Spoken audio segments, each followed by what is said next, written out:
Hey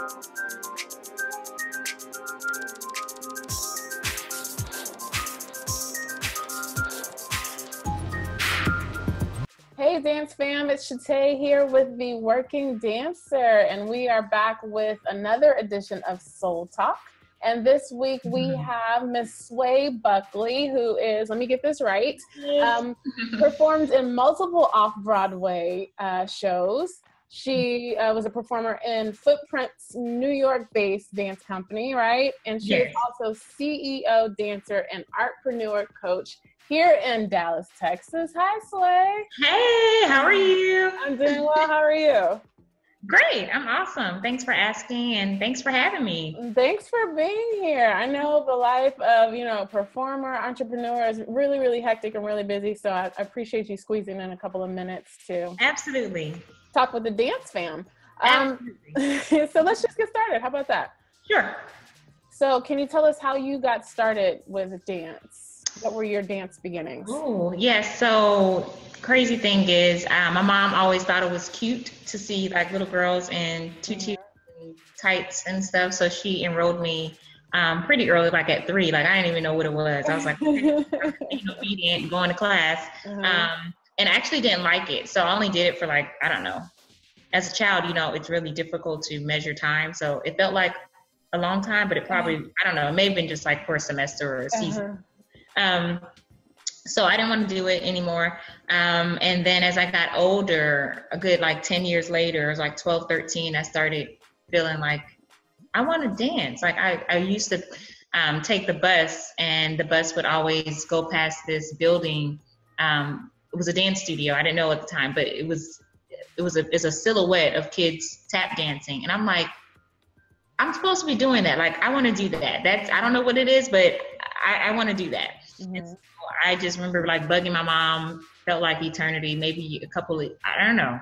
I think I started feeling it, I think around 10. So I think it took a couple of years, and it's just like, okay, fine. And so from there I started with a tap company. And then I started, that was what I was focused on, just all tap. And then I expanded and started doing like Saturday conservatory classes.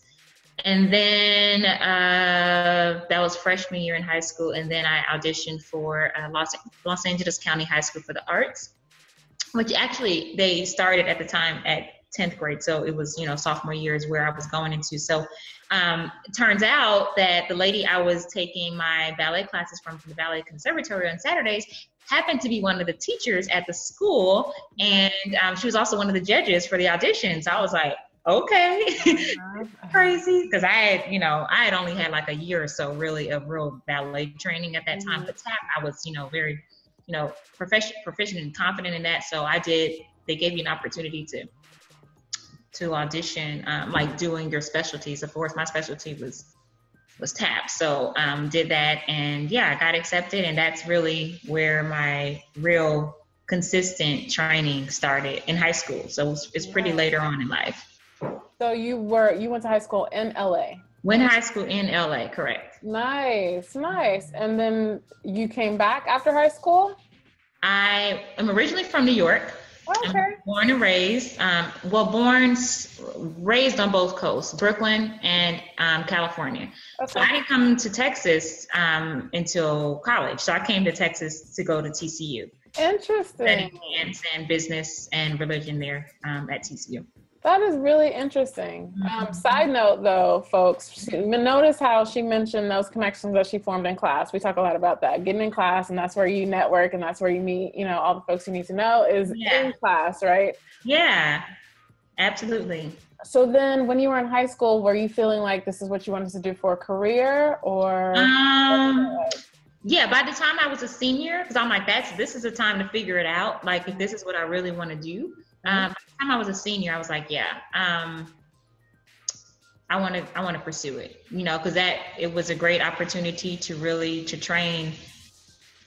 Like, we did training as much as we did our academic studies, academic classes in the morning, and then our art classes in the afternoon, then rehearsals after that, and shows on the weekend. I mean, it's just it was a dancer's life. And so I'm like, well, if I like this and I want to do more of this, then this is what it is. So yeah, so I knew by the time I graduated that I wanted to continue pursuing and training in dance. Okay. And so then how did you go about doing that? What did you feel like your first step was for that? Well, I wanted to continue, whether that had been, I wasn't sure if it was just dance or other things. So I was looking at conservatories, but I thought, if I actually go get a degree, I can study other things versus just going to a dance conservatory. And that's right. It. So I decided to go the college route and ended up going with TCU. And majored there in dance and minored in business and religion. That's really smart. Yeah. So how did you know to minor in business? Did you already always have aspirations to do something other than perform, or how did I wanted to perform, but that wasn't like the only thing I wanted to do. Mm-hmm. I knew that I wanted to do something with business. I started my first business when I was in high school, actually. Nice. Company. So I was like, this is pretty cool, making money just like doing what I already know how to do. So I knew I wanted to do something with business, something with dance. I didn't know what that was going to look like. So yeah, business was big to me because I started my now staffing firm in college, which actually paid my way my tuition. It opened doors for me to get a full ride, due to the business that I had. So I knew while I was taking these business classes, many students were, taking information kind of like, oh, this is theory. Like one day when I own my business, I would be doing this. But it was for me, I'm like, I need to know this accounting. I need to know what my assets and liabilities are. Like, I need to know it right now because I'm running a business right now. And so for me, it was like real world, like studies, because it was real to me. Like that was my bread and butter, was my business. Right. Paid for stuff. So yeah, I knew going in that it was going to be, business was going to be a big part of that. I just didn't know how. That's awesome. I think that's incredible. So then let's talk about performance really quickly. I want to come back to the business portion of it. Sure.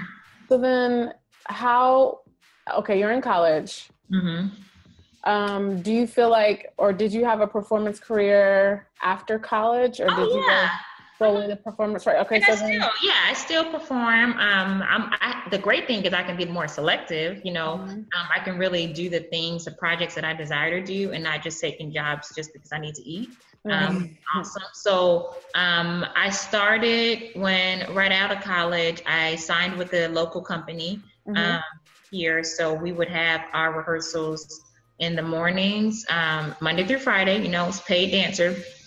It's great to come out getting paid to do what I love, and then in the afternoons I would run my business. So I was, a working dancer, and I just had more than one revenue stream. I was like, okay, I got to keep this thing going. So I did that in addition to different, regional theaters here locally before I moved back to New York. So I stayed in Dallas only for about a good maybe 4 years. The goal for me was to continue doing what I was doing, but keep my business, but of course keep dancing. But I wanted to keep my business, do my business in a way that was going to be virtual, so I could run it from anywhere in the world, and still have revenue coming in, and still go dance, and do what I love to do, and not be so concerned about how much that contract was paying me. If it was something that I really believed in, I wanted to be able to be a part of that, and not to exclude myself because money, bills or food. How about that? So. So it took me a good 3-4 years to really revolutionize my business and get it all to streamline it so I could run it from anywhere in the world. And then I went back to New York so I can continue training in dance, and I did that at Ailey Studios, at Steps on Broadway. I mean, I was taking classes, I was doing work study, and then I got a scholarship at Steps on Broadway to do a full year of classes and perform with the repertory ensemble, as well as work with some world-renowned, amazing choreographers. So I'm having all this free training and opportunity to perform, of course, auditioning and auditioning for the things that I wanted. I was very picky, about it, and still am, but in that season it was all, I wasn't, married yet. So it was just me. I'm just doing my thing. So I really focused on the auditions that really fit me and the ones that I desired to do, versus just saying, I'm just going to go for whatever. It's a job. it's a job. That wasn't my story, because I still had my business in Dallas that was bringing that revenue in, which is great. It gave another level of freedom. And then at the same time, I was still dancing with Footprints Dance Company too. So it was lots of dancing going on, lots of opportunity. That's, the bulk of it. I'm doing lots of tours and going overseas, working with organizations that some people had never experienced the style of dance that I was doing, and I was able to offer different workshops, with working even with the Aborigines in Australia, in New Zealand, South Africa, and Durban, and Johannesburg. So it just really opened up a whole nother world, and not just performing, but actually teaching, and a lot of that stemmed from the business, actually, because I wouldn't be able to do it otherwise. That's awesome. That's incredible. You have a really, really interesting story. How do I even segue into business? Okay, so you were doing all of this performance stuff, right? So yeah. Let me ask you this question. Do you feel like you had like a big break? Like, do you feel like any opportunity was like, okay, this is it. This is my foot in the door? Yeah, no, not really. I'm just grateful. I'm grateful to do what I love. There hasn't been, there are some things that I still desire to do, and different shows that I desire to do. But I feel like that's all in timing. And the things that I have done, I'm very, in a humble sense, proud of those accomplishments. But there hasn't been like one thing like, oh my goodness, this is it. Like, it's all been stair steps to the next place, and the next season, the next opportunity, just amazing experiences along the way. There hasn't really been like a defining moment like, oh my goodness, I've made it. I think every day I look up and I ask myself like, okay, what do I want to do today? Or what do I want my life to look like? And I realize like, this is what I want to do. Like, this is what I want it to look like. So there hasn't been that, that this is it. Because I'm enjoying every experience is so different. Right. And I like that. I really also like that you said, what did you just mention? I should have said it sooner because now it slipped my mind. You were talking about all of the different experiences that you were having, right? So performing, different types of performances. Talk me back. I got to find that question. I'm losing it. Okay. So wait, you were in a company, you were doing shows, you were teaching. Yes. Auditioning. That's it. Found it. Okay. Okay. All right. So what I like about what you said is that you were selective in the types of auditions that you were going after. My most recent guest, Molly, said she knew someone that was doing the same things, like kind of being selective on how they were auditioning instead of just going after everything. And I feel like I was quite the opposite. I was in LA, and whatever audition my agent sent me, I was like, I'm there. Or any other ones, that I found, I was there because all I wanted to do was to be working. So I didn't even think about, am I a good fit for this? Does this meet, my personal, goals or standards? I was just, show up, do what you got to do, and then go. So I think that's really smart to know that, you have. I think it depends on the season you're in. For that season, when I call it hardcore auditioning, but probably to somebody else, it wasn't hardcore because I wasn't doing I wasn't auditioning every day, and I could have been. But it was the really like audition season for me. There were others who, like yourself, you say, well, I'm just going to go for everything. And that's fine too, because, that's the season that you're in. You're ready to work and just give me the job, give me the opportunity, give me the stage. I'm going. So I don't think it's a right or wrong or good or bad. I think it's just different, and just knowing what season you're in. Because it was definitely odd whenever I would speak to dancers about different auditions. Oh my goodness, you're gonna go do this. And my thing was, I didn't come to New York to not dance in New York. I didn't come to New York to go dance in San Diego or San Jose or wherever else, or on a cruise ship, and I don't know, Canada or Las Vegas. I didn't come to New York to do that. So for me, I knew what I wanted. But then there were other dancers like, listen, I'm just ready to dance. And that's fine too. So they're like, I'll go to California. I'll go on a cruise ship. I'll go to Las Vegas. You know, fine. That's fine. So it's just different, you know, it's just different. So I don't see any, you know, good or bad about it. It's just different. Right. That's smart though. That's really smart. So what do you feel like one of your biggest challenges when it comes to your performance career? And, you know, how did you kind of overcome that? I think one of my biggest challenges when it comes to performance has been just the like mental mind blocks or mindsets.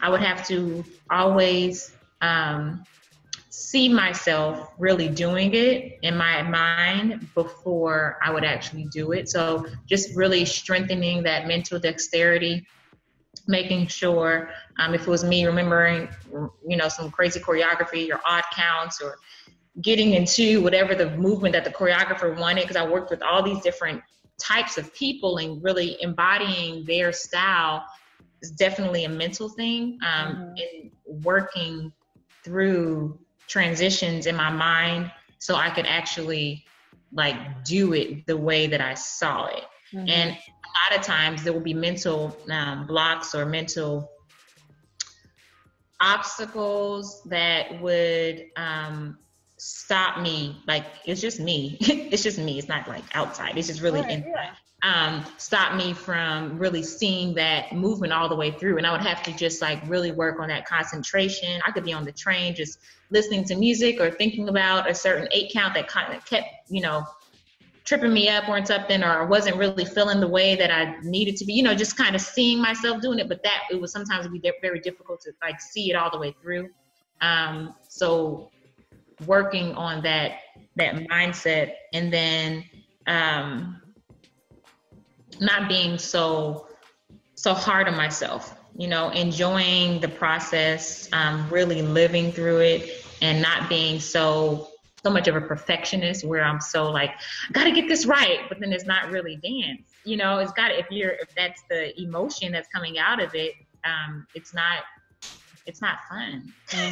You know, really having that balance of enjoying it, and it's okay if it's not perfect, but being genuinely like present, you know, being present. That really, once I started tapping into that got me a lot of callbacks, you know, a lot of callbacks, just being present and not being concerned with anything else. And so I would even start going for jobs that I necessarily didn't fit like the type, and get called back and get like called to the side by the choreographer and like, listen, I love what you're doing. It could be my skin color. I mean, literally, they told me for this show, we need somebody like that's really, really dark or that's really, really light. You don't fit either one of those. You know what I mean? So there's nothing I could change, you know? But they were like, I'm going to keep your picture because I want to work with you. Like, you're amazing. Like, I was like, okay, I didn't even know. And it's just me dancing. I mean, I was jacking up the choreography, girl. You know, but I was feeling good with it. I was just having fun and just not really thinking so much about like, get it right. So that balance, that healthy balance, I think of yes, you do want to get it right. You do want to perfect it, whatever that is. You want to be excellent in it. I'll say that. But at the same time, you want to enjoy the journey. So having that balance has definitely been a challenge. Right. I think that's a challenge for everyone, because that's something that comes up often in these conversations that I have, and not even just with working dancers, with aspiring dancers, students that I teach, finding a way to be, as you said, present in the moment and to enjoy your process. And I speak so passionately about it now because when I was, you know, in my 20s and really kind of in the heart of just starting out in LA, I spent so much time just upset and frustrated. I didn't enjoy the process. I'm such a like results driven person. Yes. You know what Yes. I mean? So I want to check things off my checklist. I want progress. I want, you know what Yes. I mean? And so when I was in that season of just being here, just training, and don't get me wrong, I was getting work, I was getting callbacks, but you know, not what I didn't book Beyonce, right? So, Right.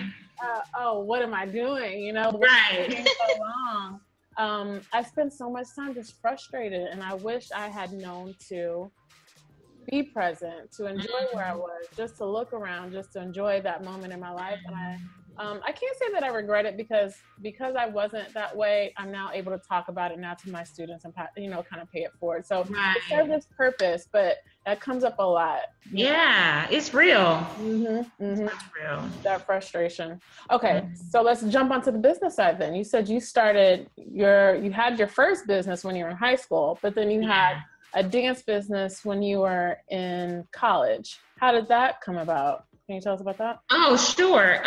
Well, to make a very long story short, by the third, fourth day of my freshman year in college, I was sewing a ballet shoe.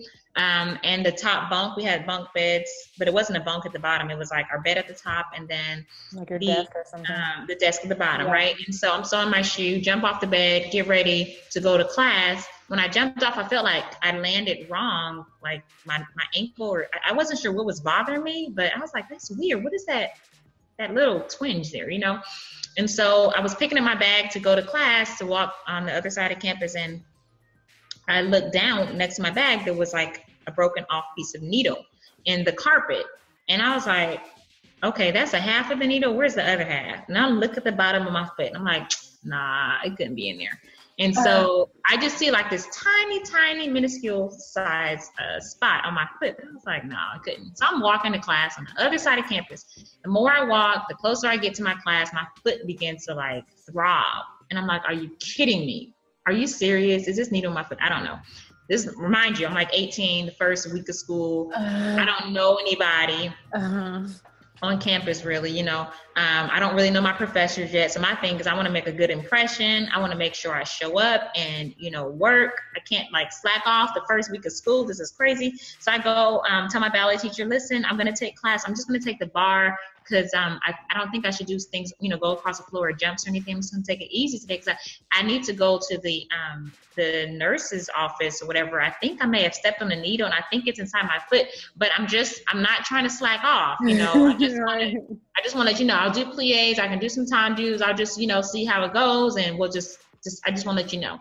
She was like, you will not take my class, you will go straight over to the nurse's office. I was like, okay. I'm just trying to be a good student. So I go over there, sure enough, to take the x-ray. The needle's all the way in there.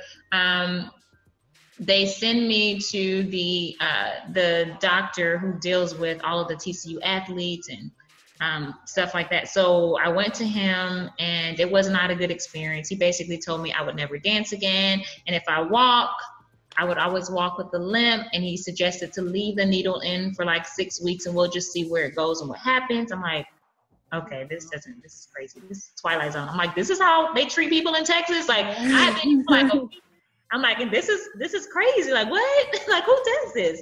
And so, I talked to my roommate was helping me because I'm trying to drive and it was on my right foot. So I couldn't really drive every time I would, you know, press the accelerator. I'm trying not to hit the cars. And so she would end up driving me places. I go to an ER and the ER is like, yes, this has to come out right away, all this stuff. And then they find out that I saw this particular doctor and I'm like, oh, since you're under his care, he's like the best in Fort Worth and he's going to take good care of you. So just go back, whatever he said, do. But I'm like, you just told me that it needs to come out. This is like, once again, I'm like, this is the Twilight Zone, you know, and no parents, no real like family around here. So I'm just like, I don't know what I'm doing, but I knew that this needle had to come out my foot. And so I go to several different doctors and they all find out my record that I went to him and they're like, whatever he says. I'm like, this is crazy. This is bananas. So I finally went, this is like a week or two go by and you know, at this point, just the point of tears, going to my the director of the dance department. I'm like, nobody will touch me since I've seen this doctor. I don't know what to do. And by this time my foot is swollen. It's waking me up in the middle of the night with these sharp pains. I can't put a shoe on. I'm on crutches on the third floor in my dorm room with no elevator. So I'm getting like really good, you know, like this is crazy. Now, so she was like, I'm going to take good care of you. Here's the number to my orthopedic surgeon. Go to him. I'm calling him. They're going to take care of you. So I go there, and then he sends me to one of his friends who's a podiatrist. And I went straight to him, and he opened up his office and performed emergency surgery. He opened up on a Saturday. Wow. And he was like, I'm so glad you were as persistent as you were, because we would have had to amputate your foot had you waited. Because the bone was starting to get infected with a needle. So I'm like, thank you, Lord. Mm-hmm. And so needless to say, as a dance major, my freshman year, I could not dance. I had all incompletes. And I still had to go to the dance classes and watch and journal about whatever, I don't know, and get creative. So, but it gave me a lot of time to think. It gave me a lot of time to think about what I didn't want my life to look like and what I did want it to look like. And I said, well, I don't know everything that I want, but what I do know what I don't want is to ever be in a situation where I can't dance, or I want to take a break from dancing to rest my body for, you know, whatever life happens, and then still not make money. Like, this is not cute to me. It's not cute. So I was like, I have to figure out something. I didn't know what it was going to be. But, you know, I prayed, asked God, okay, show me what this is. I don't know, but show me. The next semester, someone comes to me and says, oh, you're a dance major, right? And mind you, this is like really my first semester dancing. So they're like, aren't you a dance major? And so I said, yeah, I'm a dance major. They're like, oh, I have an opportunity. A friend of mine has a nonprofit dance academy, and she's partnering with Fort Worth ISD. She needs a dance teacher. So I never taught dance before. I never done any like teaching at all. But I was working as a student worker in the religion department, answering phones. And so I was getting paid like minimum wage, whatever that was at the time. And then when she was saying they were going to pay me to teach dance, it was like 3-4 times the amount that I was getting paid. So I was like, wait a minute. So going for 1 hour and I get paid like what? Okay, sure. Sign me up. I'm going to teach as much as I can teach. And so mind you, I didn't know what I was doing. I didn't have any pedagogy classes, teaching methods, nothing at that point. But I was like, sure, the opportunity came my way. I'm going to do it. So from there, they continued to ask me to do other classes. And, after a while, that school that invited me to start teaching with them, they went out of business. And my first contract was with Fort Worth ISD. That was my first client. But I could not keep teaching like that because I'm a full-time, you know, student. And a dance major, you know, you also have rehearsals, and it was just crazy. And then plus a business minor and religion minor, it was just a lot going on. And I was an RA on campus, you know, trying to make sure. You're doing the most. So, yeah. So, after that, I didn't want to turn that opportunity down, because I knew if I turned it down, I'm gonna miss out on that money. You know, what can I do to like make some of that money and like still be a part of what they're asking me for? So my thing was, instead of saying no, I couldn't do that. And still make money. And I couldn't say yes, because I know that was not going to be an option to like skip class and teach. It didn't make any sense at all. So I got a friend of mine, and I asked her if she would be interested in teaching some classes, since she wasn't in college, or maybe she was like in junior college. So she had a lot more flexibility than I did. And I said, I'll pay you when they pay me. I'll pay you a portion of the check. So you get a job, they have a teacher, and I'm still getting paid what I'm taking out. So that was the beginning of my creative arts staffing company. And that is still running strong today. We worked with several different school districts. It started off just with dance, but now it's grown into a full-fledged, you know, creative art staffing. And now we actually just added on coding. So that's really exciting. We have some coding curriculum that we're running right now. Like, as I speak to you, I have a coding teacher that's headed over to a school. So it's pretty exciting, you know. That's how that business started off. And then while I was running that business, you know, all throughout college, like I said, it ended up opening doors for me to have all of my tuition paid, which was definitely a blessing. I was like, I'm going to keep this business, I'm on to something.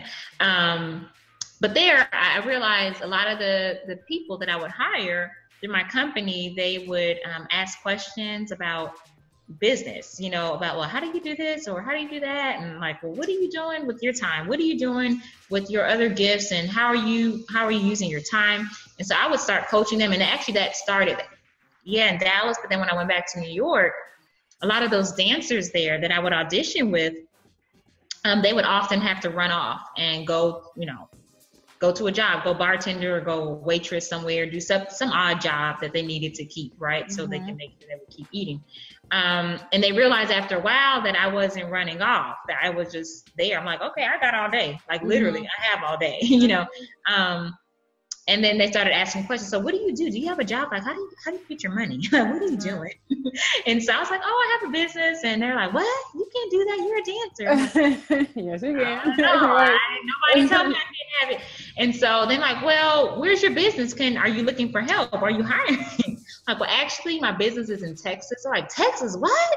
So then it started this whole other conversation where then I started helping them monetize their craft, but not just the dance. We all have different passions and things that we enjoy doing, things that we love to do. So I would help them bring all those different ideas that they had and just kind of bring it together as one brand and start making money off of that.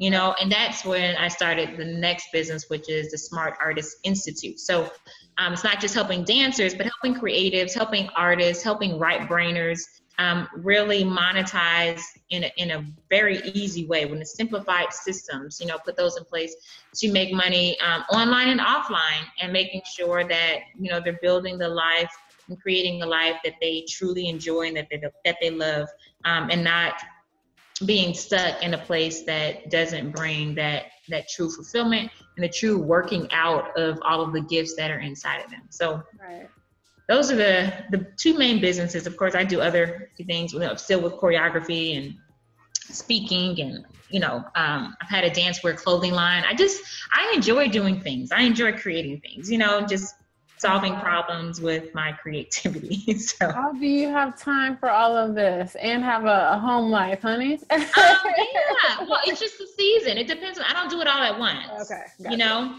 I'm like a staffing firm that's going on now, but I can do that and talk to you and make money. Right. So the coaching piece, I have, a lot of online. I have a lot of clients. I mean, many of them don't live where I am, so it's not virtual things. Then I do some offline events as well. So it just depends on the season. Everything is not for like the same time. Everything is done at different seasons. So. Right. So then can you tell me then what has been like maybe one of your biggest challenges business-wise? So you told us performance-wise. What has been some obstacles you've had to overcome with your businesses? I think one of the biggest things is being okay with a non-traditional path, and making sure that I don't, like, I'm real good with it now because I understand the benefits of it. I'm comfortable in my skin, but starting off, it was like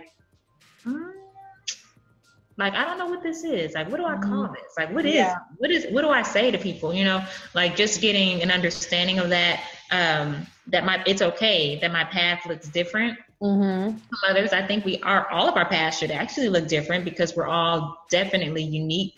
And there may be some similarities, but there's going to be a lot of differences if we're truly authentic and sincere with who we are, like in the marketplace, whether that marketplace be on the stage or speaking in front of people, whatever that marketplace looks like. It could be in front of a laptop, if we're really genuine, with our story, that's going to look different from the next person. So definitely one of the challenges was like not trying to make my story look like someone else's, and being okay with my differences, and not being sure that I didn't use my different story or my passion, what I do, as something that wasn't valuable because it didn't look like somebody else's story. Making sure that I didn't say, well, this is not my background, this is not where I'm going with this. So maybe what I'm doing really isn't that valuable, or really it's not really a great idea because somebody else would have already done it before. Like it would have already been done, and that's just not true, you know.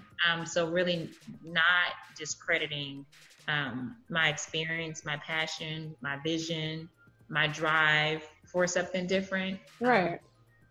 Yeah, I think that's one of the biggest challenges. Yeah, I love that you said that. So then, before we get to how people can connect with you, what tips? So of all your experiences, right, performance-wise, training-wise, you have injury that you can speak to, starting businesses, right, doing all these different things. What's one tip that you would leave to someone, or even like a younger you know, to kind of help you as you move forward? A tip, I guess it sounds like you're asking just in life, about life. Dance, in the frame of a dance life, but yes, life, but in the frame of. You just said life. Okay. Frame of dance life. I would say one of the main things that really brought a level of freedom to me as a dancer is the same thing I would say in other areas, but really it came to me first as a dancer, and that's to like see the beauty in yourself, like see the beauty as a dancer yourself, and don't be so just as much as you appreciate the beauty in others, you should appreciate that beauty in yourself as a dancer. Nice. So before you compare yourself, compare your point, compare your turnout, compare your whatever, your flexibility, your hyperextension or lack thereof, anybody else's, really appreciate and value yourself as a dancer. Appreciate the things that you do well. Yes, and acknowledge the things that you need to work on. Okay, yeah, I need to work on that turnout. I need to work on that balance. I need to work on getting whatever that may be, but don't stay there, but really first, like let that be the bedrock of it, be appreciation of the beauty that already is inside of you. Like we all have a level of fierceness, that we bring to the table that I think many times we shy away from just because we're like, well, I don't want to say I'm great. I'm not even saying all that, but just appreciate, just appreciate where you are and grow from there. So there's a healthy balance, because it can be on either end of the spectrum. You can be so into yourself that you're like, I got this, I'm good, I'm on top of the world, and all that right there, and then you're not. Right? You're not at all, and you're not booking at all. Like nobody wants to work with anybody with a phone. Right. Exactly. Number one. But it can be on the other end of the spectrum, which is also unhealthy, which is like, I'm the worst dancer, I can't do anything right, and nothing looks good on me, and how come I can't do this right, and how come I don't look like her, and how come I'm not as tall or as short or as long or as whatever. That's another end of the spectrum. So it's really important to be balanced with making sure that, yes, you appreciate the beauty in others, but at the same time you appreciate the beauty in yourself. Right. Value yourself. Yeah, the value, and that's as a dancer, definitely. And that permeates every other area in life. Nice. Absolutely. Agreed. Sustained. Love that. So how can everyone connect with you, Sway? Sure. Well, they can go right now. I'm preparing for my annual Smart Artist Intensive. So I send all roads lead there, smartartistintensive.com. But I also have lots of free trainings over at Smart Artist Institute. Okay. .com as well. So I have a online web series for creatives who are looking to do something entrepreneurial or just try to get some insight of their value. So that's Smart Artist TV, but all that is at smartartistinstitute.com. Smartartistinstitute.com. Let me ask you this. It just came to my mind. So your staffing agency, is that only Dallas based, or if a listener is somewhere else, or are you into other markets as well? It's largely Dallas based, but we've done it, in other states as well. It just depends on the season. It depends on the opportunities that come. I may have some upcoming opportunities in the New York area, but I'm not with the staffing. I really don't really don't even pursue opportunities. It's just grown by itself. I mean, I didn't just grow by itself. I don't believe that. That's a lie.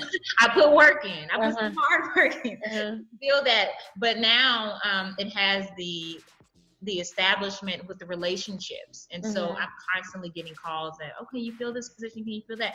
But it's not like I'm like, oh, we're trying to grow it anymore. So if an opportunity comes up where, somebody wants something from out of town and we have somebody out there that I feel comfortable with representing our company, that could possibly be. It just depends. So that's how that every one of my revenue streams has a different business model. So that's the business model for that revenue stream in particular.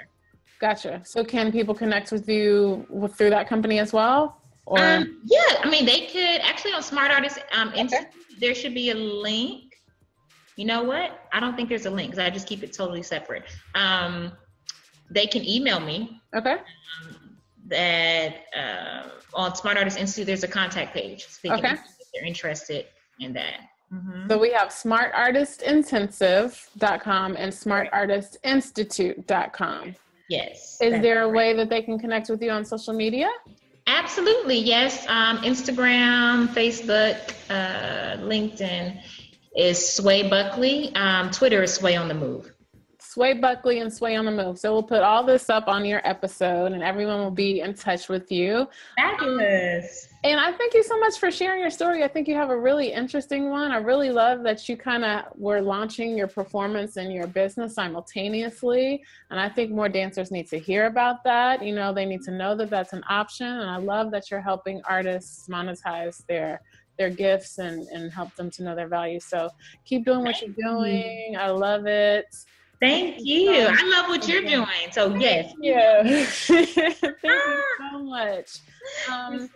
So we'll make sure we have all of you can connect with Sway. Make sure you check out everything that she has to offer. Connect with her, hear her story, right? Learn from her wisdom, all of that good stuff. Again, thank you, Sway. And until next time, happy dancing, folks. Bye. Thank you. Bye-bye.